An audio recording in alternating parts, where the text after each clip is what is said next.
Good morning दोस्तों, आपका निर्वाण करियर इंस्टीट्यूट में बहुत बहुत स्वागत है। मैं रवि सर आज आप सबको राइबोसोम के बारे में पढ़ाने वाला हूं। इसके पहले की वीडियो जरूर आप देख ही लीजिएगा। कोशिका के एक एक कोशिकांग पर हमने सारे डिटेल से चर्चा की है और ज़रूर देखिएगा। जैसे ही कोशिका का पूरा चैप्टर पूरा हो जाएगा हम आपके समक्ष उसके MCQ भी रखेंगे। तो चलिए राइबोसोम्स के बारे में पढ़ा जाता है। राइबोसोम पे कई बार चर्चाएं हो चुकी हैं, हमने आपको कई बार बताया है राइबोसोम के बारे में, लेकिन चलिए एक बार दोबारा चर्चा करते हैं राइबोसोम के बारे में। बात करते हैं राइबोसोम की खोज किसने की थी। खोज भी इसका कई बार पूछा गया है। खोज किसने किया था, यानी डिस्कवरी किसने की इसकी। इसकी डिस्कवरी की थी पैलाडे ने किया।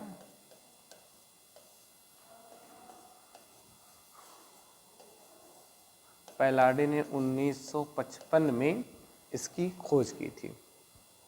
उसके बाद में अगर बात करें ये पाया कहाँ पे जाया जाता है, तो आप कहोगे ये पृथ्वी पर सभी जीवित, क्या होगा, आल मतलब सभी कोशिकाओं में पाए जाते हैं।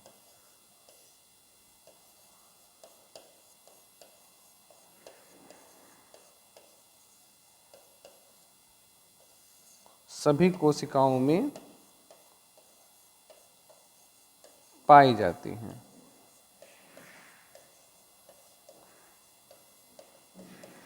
अगर आपसे पूछा जाएगा कि राइबोसोम्स कहाँ पाया जाता है, तो आप कहोगे पृथ्वी पर उपस्थित सभी कोशिकाओं में ये पाया जाता है। इतनी बात याद रखना।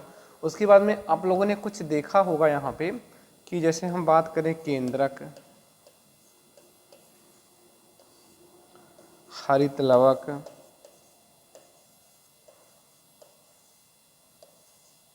माइटोकॉन्ड्रिया,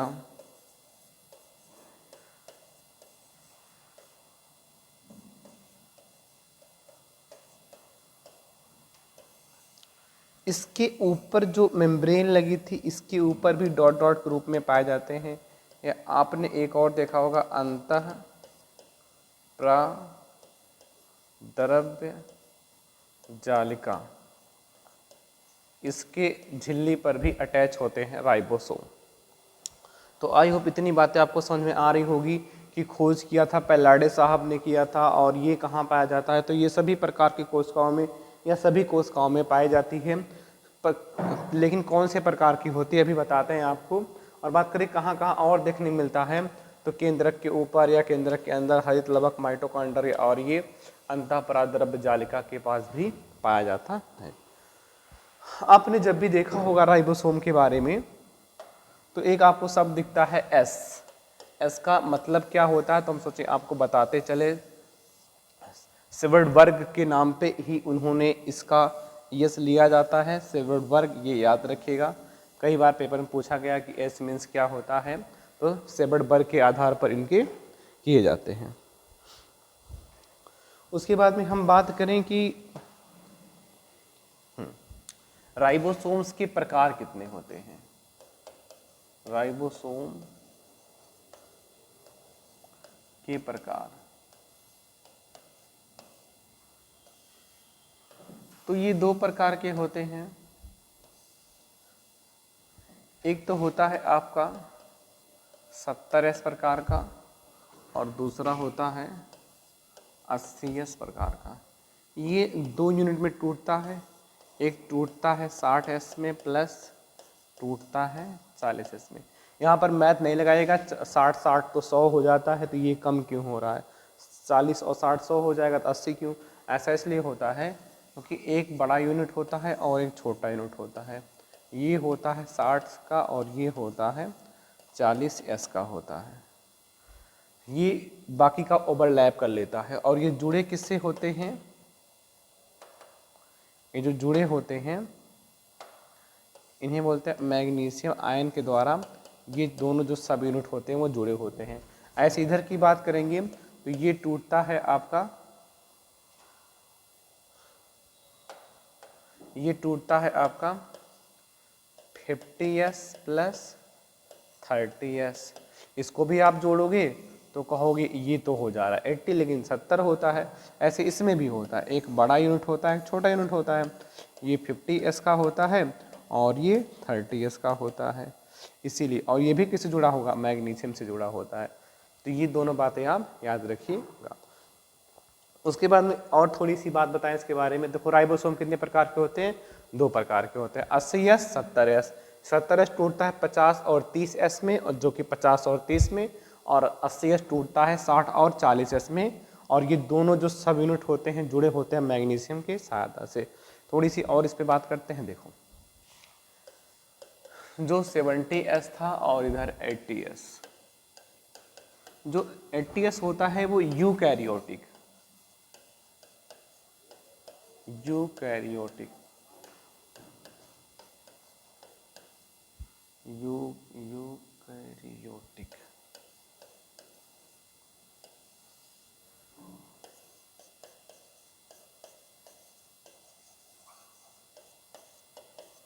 यूकैरियोटिक सेल में पाया जाता है। और इधर क्या होता है, ये प्रोकैरियोटिक कोशिका में पाया जाता है।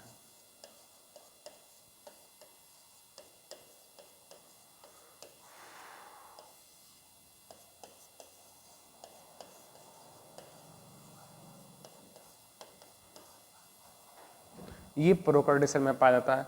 होते क्या है प्रोकैरियोटिक सेल, जैसे जीवाणु हमने बताया था आप सबको, जीवाणु BGA means blue green algae. ये सब क्या होते हैं, नीली हरी शैवाल, नीली हरी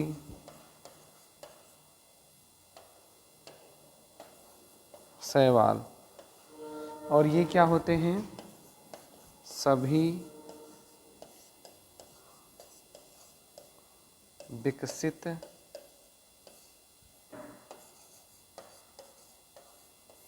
जंतुओं पादप।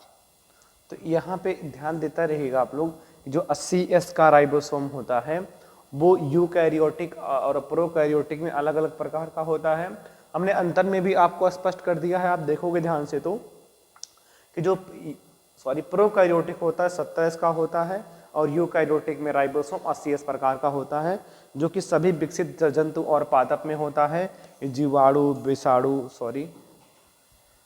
हाँ, ये जीवाणु हो गया, अब नीली हरी शैवाल हो जाएगी, और माइकोप्लाज्मा भी इसी के अंतर्गत आता है।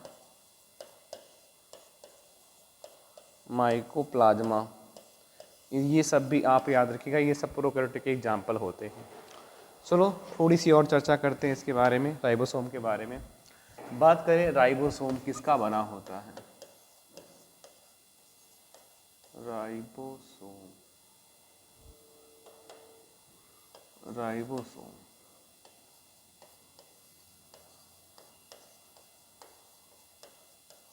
राइबोसोम किसका बना होता है, तो ये 2 चीज़ का बना होता है। एक बना होता है प्रोटीन और प्लस RNA। चलो जो लोग वीडियो ध्यान से देख रहे होंगे वो लोग RNA का फुल फॉर्म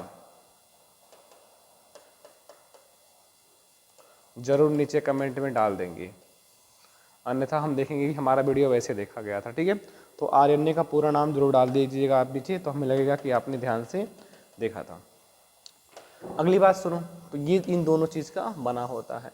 बात करें, एक शब्द मिलता है पॉलीराइबोसोम, पॉलीराइबोसोम। ये क्या होता है पॉलीराइबोसोम, तो ये होता है राइबोसोम का बहुलक,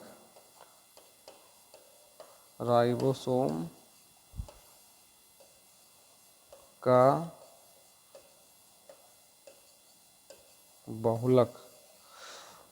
बहुलक कहने का मतलब ये राइबोसोम, कई राइबोसोम मिलकर एक साथ कई राइबोसोम मिल जाएं तो इसे कहते हैं polymer of ribosome, polymer of ribosome.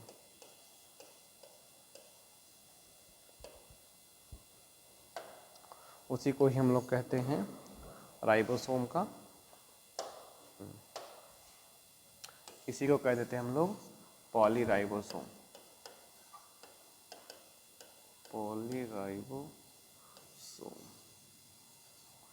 तो इतनी बातें याद रखिएगा। एक सबसे ज़्यादा इम्पॉर्टेंट चीज़ जो कई बार पेपर में आता है और सबसे ज़्यादा इम्पॉर्टेंस तो वही है आपका, हमें जहाँ तक लगता है, इसीलिए बड़ा बड़ा हम लिख दे रहे हैं।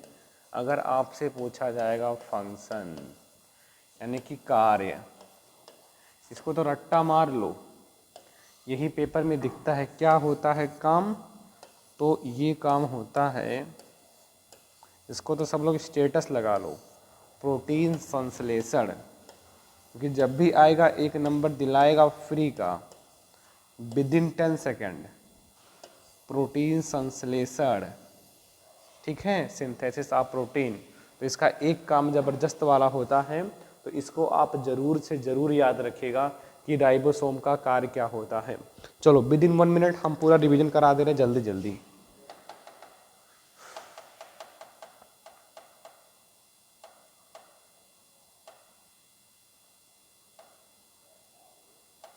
चलो जल्दी देख लो, बस 1 मिनट वीडियो पूरा हो जाएगा 1 मिनट में। देखो राइबोसोम की खोज किसने की थी? पैलाडे ने किया था 1955 में। कहाँ पाया जाता है? सब जगह पाया जाता है, सभी प्रकार की कोशिकाओं में पाई जाती है। नहीं कहने वाले हो, केंद्रक हरितलवक माइटोकॉन्ड्रिया अंतःप्राद्रव जालिका में भी ये पाया जाता है। जो एस लिखा होता है राइबोसोम के साथ, जैसे एस बना होता है, उसका नाम है सेवर्टबर्ग के नाम पे इस पे रखा गया था। आगे बात करें, राइबोसोम कितने प्रकार के होते हैं? 2 प्रकार के, 70S और 80S। 80S टूटता है 60 और 65 में, मैथ नहीं लगाना, गलती हो जाएगी। ओवरलैप होता है और ये जुड़ा होता है मैग्नीशियम की सहायता से। 70 टूटता है 50 और 30 में, 10 का इसमें ओवरलैप होता है, इसमें 20 का ओवरलैप हुआ होता है।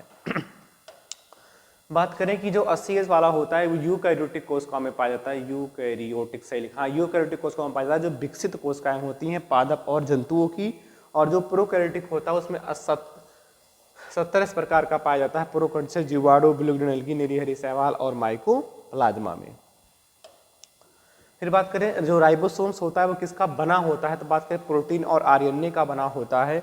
एक शब्द मिलता है पॉलीराइबोसोम। ये क्या होता है? ये राइबोसोम का बहुलक होता है, यानी कई राइबोसोम मिलकर एक बड़ा सा गुच्छा बना लेते हैं, जिसे पॉलीराइबोसोम के नाम से जाना जाता है। राइबोसोम का कार्य इंपॉर्टेंस है, बहुत इंपॉर्टेंस है और पेपर में कई बार आता है, तो याद रखिएगा इसका काम होता है प्रोटीन संश्लेषण करना। बस बहुत बहुत धन्यवाद।